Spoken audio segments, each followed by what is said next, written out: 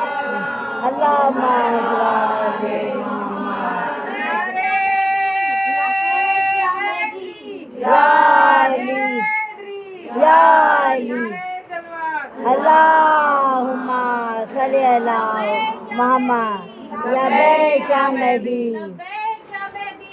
لبیک یا مہدی اللہم صلی علی محمد وآل محمد۔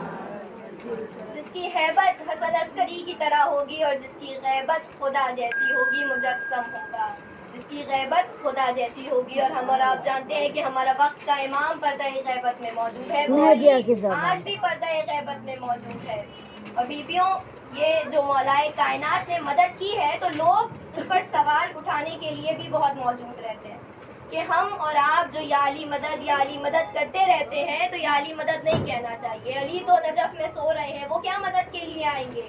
تو آپ لوگوں کے سامنے نقطہ پیش کر سکوں کیونکہ ہم اور آپ اہل بیت کے چاہنے والے ہیں، اگر کوئی ایسا سوال ہم سے کرے تو ہمارے پاس جواب موجود ہو۔ ان مجلسوں کا فائدہ ہونا چاہیے کہ کوئی دوسرا آ کر ہم سے یہ سوال کر لے تو ہم اور آپ جواب دینے کے لیے تیار رہیں۔ کیا سوال ہے کہ ہم اور آپ یا علی مدد کیوں کہتے ہیں؟ کیا علی صحیح میں ہماری مدد کریں گے؟ ارے بھائی، جب شب ہجرت بستر رسول پر رسول کی حفاظت کے لیے علی سوئے ہیں، بستر رسول پر علی سوئے ہیں، علی جاگ نہیں رہے تھے، علی کلام نہیں کر رہے تھے، علی بول نہیں رہے تھے، علی کسی کے ساتھ نہیں تھے، علی چل نہیں رہے تھے، علی کچھ کہہ نہیں رہے تھے، بلکہ علی بستر رسول پر سو رہے تھے۔ علی نے سو کر جب رسول کی جان کو بچا لیا تو وہ لوگ جو یہ کہتے ہیں کہ تمہارا مولا تو نجف میں سو رہا ہے، وہ علی کے جو بستر رسول پر سو کر رسول کی جان کو بچا لے، کیا وہ نجف میں رہ کر اپنے عاشقوں کی مصیبتوں کو حل نہیں کر سکتا؟ ہمارا مولا ہماری مدد کے لیے ہر وقت تیار ہے بیویوں، صرف اور صرف شرط یہ ہے کہ ہم اور آپ تیار ہوں، اپنے امام سے دعائیں مانگے، اپنے امام کے وسیلے سے دعائیں مانگے کہ اے میرے پالنے والے مولائے کائنات کے وسیلے سے ہماری اس حاجت کو پورا کر دے۔ خدا علی سے بہت محبت کرتا ہے، علی کی ہستی کوئی عام ہستی نہیں ہے، شیر خدا ہے علی، شاہ مردہ ہے، شیر یزدہ ہے، وجی اللہ ہے، کرم اللہ ہے۔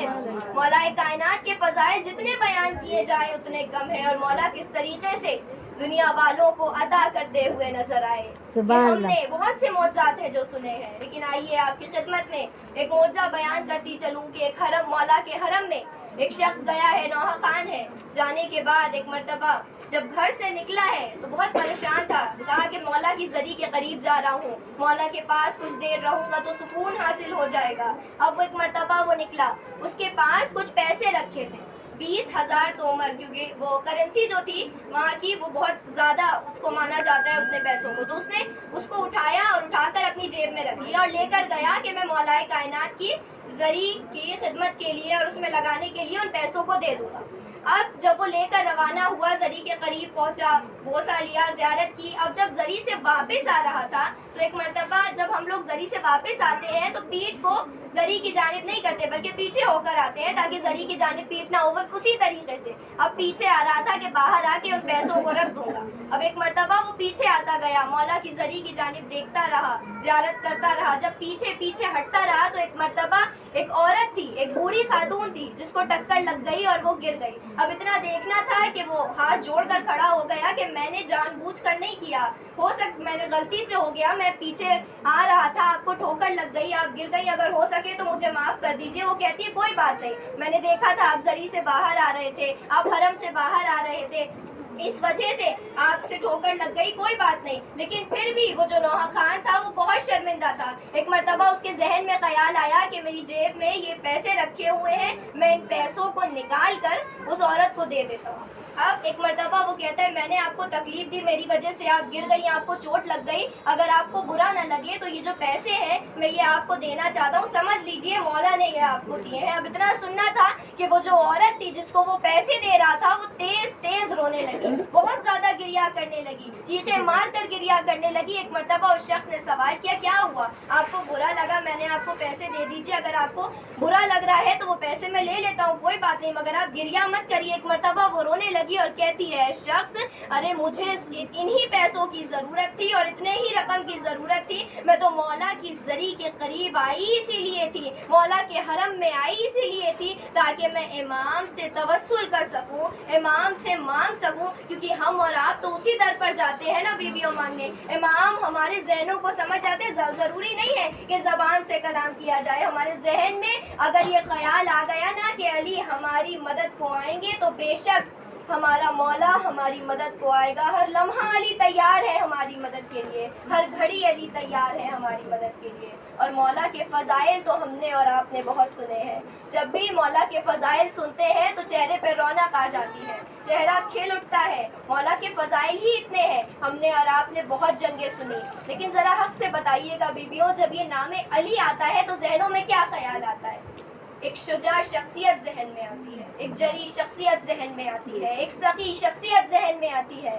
یعنی مولا کائنات کی شجاعت کا عالم ہم اور آپ ہر جنگ میں دیکھ چکے ہیں. مولا نے بہت سی جنگیں لڑ لی, لیکن ذرا اندازہ لگائیے کہ ہم اور آپ آج کے ہی دور میں اگر کسی شخص کو بہادر سمجھتے ہیں اور اس کی موت کی خبر ہم تک پہنچ جائے تو انسان کتنا پریشان ہو جاتا ہے کہ یہ تو اتنا بہادر تھا, یہ تو اتنا بہادر تھا, اس کی موت اتنی جلدی ہو گئی, یہ تو اتنا بہادر تھا, یہ تو اتنا شجاع تھا. تو ذرا اندازہ لگائیے مولا کائنات کا, نہ جانے کتنی جنگیں ہیں جو مولا نے لڑی ہیں. جنگیں چھوٹی بھی تھیں, بڑی بھی تھیں, انسانوں سے بھی تھیں اور جناتوں سے بھی تھی, لیکن اس کے باوجود کسی جنگ کے بعد میرے مولا نے جیت کا اعلان نہیں کیا. بیٹیوں, کسی بھی جنگ کے بعد مولا کائنات نے جیت کا اعلان نہیں کیا, مگر 19 رمضان کو جو جنگ میرے مولا نے لڑی ہے نا, امیر المومنین نے لڑی ہے نا, یہاں سجدے میں سر کا جانا تھا, یہاں سر کا اٹھنا تھا.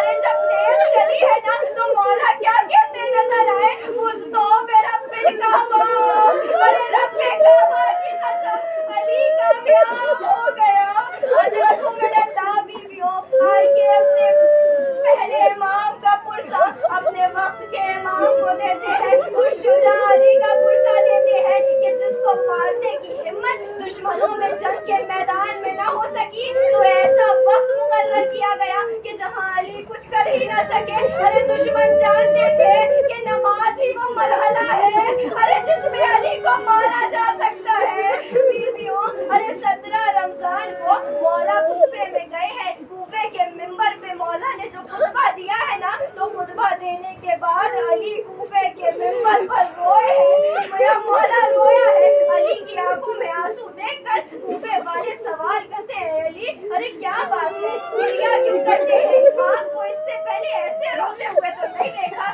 میرا مولا کہتا ہے, اے کوفے والوں, ارے ذرا سچ بتانا, کیا علی نے آج تک کسی یتیم کو پریشان کیا ہے. کوفے والے کہتے نہیں مولا, آپ نے کبھی کسی کو پریشان نہیں کیا. ایک مرتبہ مولا کہتے ہیں, اے کوفے والوں, ارے ذرا یہ بتاؤ کیا علی نے کسی مسکین کو تکلیف دی ہے.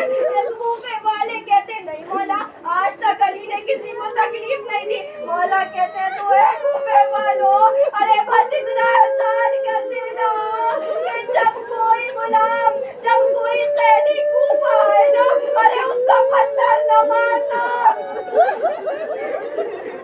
اے کوفے والوں, ارے اس کو پتھر نہ مارنا. حضرت میرے اللہ بیویوں, خدا آپ کو کوئی غم نہ دے سوائے غم اہل بیت کے. ہاں بیویوں, ارے 19 رمضان کی جو رات تھی نا, میرا مولا بڑا پریشان رہا ہے. جب 19 بڑے پریشان تھے, علی صحن میں ٹہلتے ہوئے نظر آئے ہیں. یہاں صبح نمودار ہوئی, مولا نے چاہا کہ مسجد کی جانب جائیں. ایک مرتبہ زینب دوڑتی ہوئی آئی, بابا کے آنچل کو تھاما, اے بابا, اے بابا, ارے زینب کو چھوڑ کر نہ جائیے گا. بیویوں جانتی ہے, جب بھی یہ مصائب پڑھتی ہوں نا کہ زینب نے بابا کی ابا کے دامن کو تھاما ہے, ارے مجھے کربلا یاد آ جاتی ہے کہ جب حسین وقت آخر نکلے تھے, ارے سکینہ نے اپنے ننھے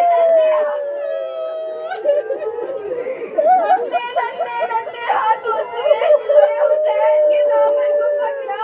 اے بابا, ارے سکینہ کو چھوڑ کر نہ جائیے گا. یہاں علی ایک مرتبہ روانہ ہوئے. مولا کہتے زینب پریشان نہ ہو, بابا واپس آئے گا. مولا گئے. جانے کے بعد ایک مرتبہ مسجد میں گئے. یہاں مسجد میں داخل ہونا تھا. امام دیکھتے ہیں کہ ابن ملجم ایک جانب سو رہا ہے. امام نے کہا, اے ابن ملجم, اٹھ جا, نماز کا وقت ہو گیا. ارے نماز ادا کر, میں جانتا ہوں تجھے اپنا کام مکمل کرنا ہے.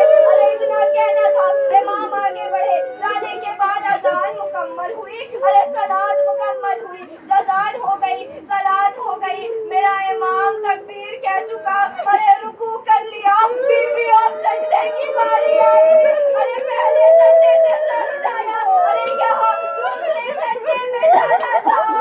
ارے میرے مولا نے جب دوسرے سجدے سے سر کو اٹھایا, ارے ابن ملجم ایک زہر آلودہ تلوار لایا. ارے لانے کے بعد میرے مولا کو مارا. ارے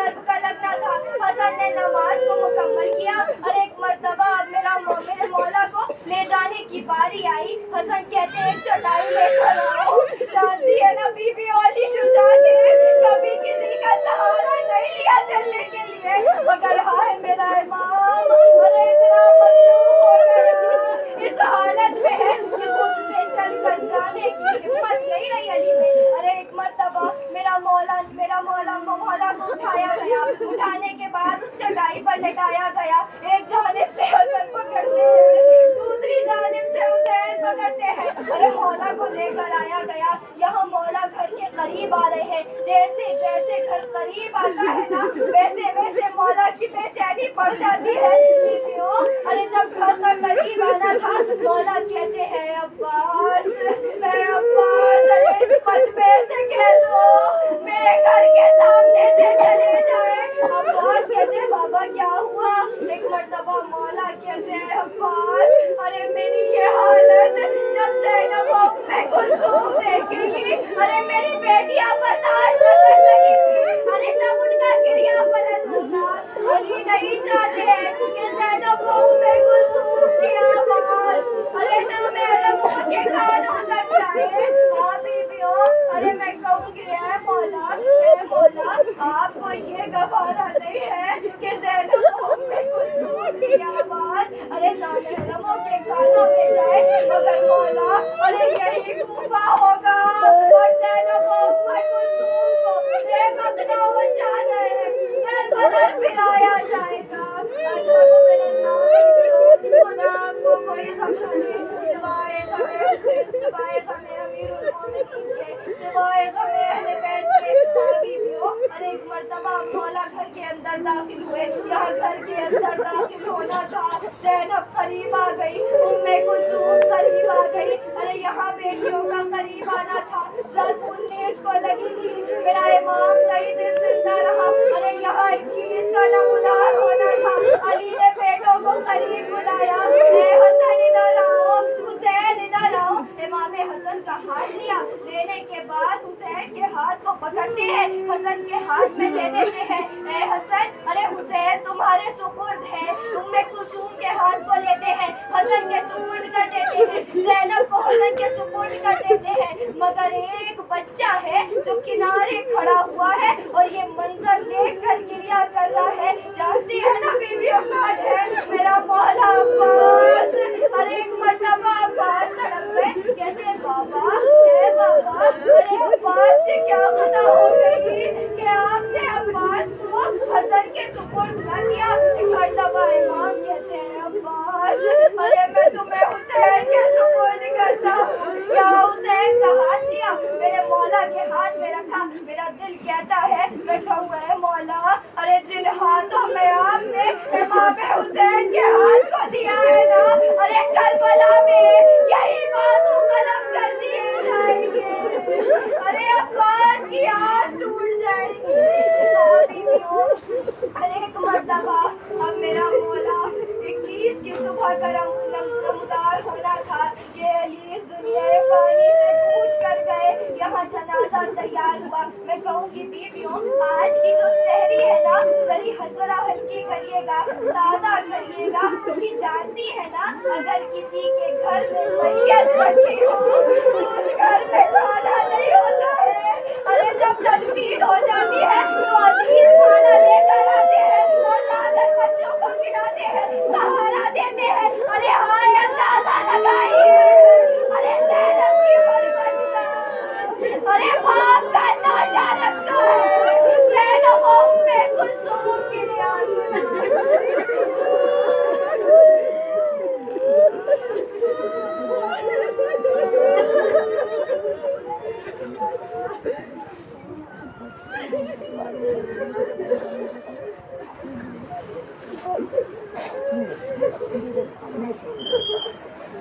سيعلمون الذين ظلموا أن ينقلبون منقلبون ألا لعنة الله على قوم الظالمين إنا لله وإنا إليه راجعون۔ اے میرے پیارے والے تجھے واسطہ ہے بارہ امام کا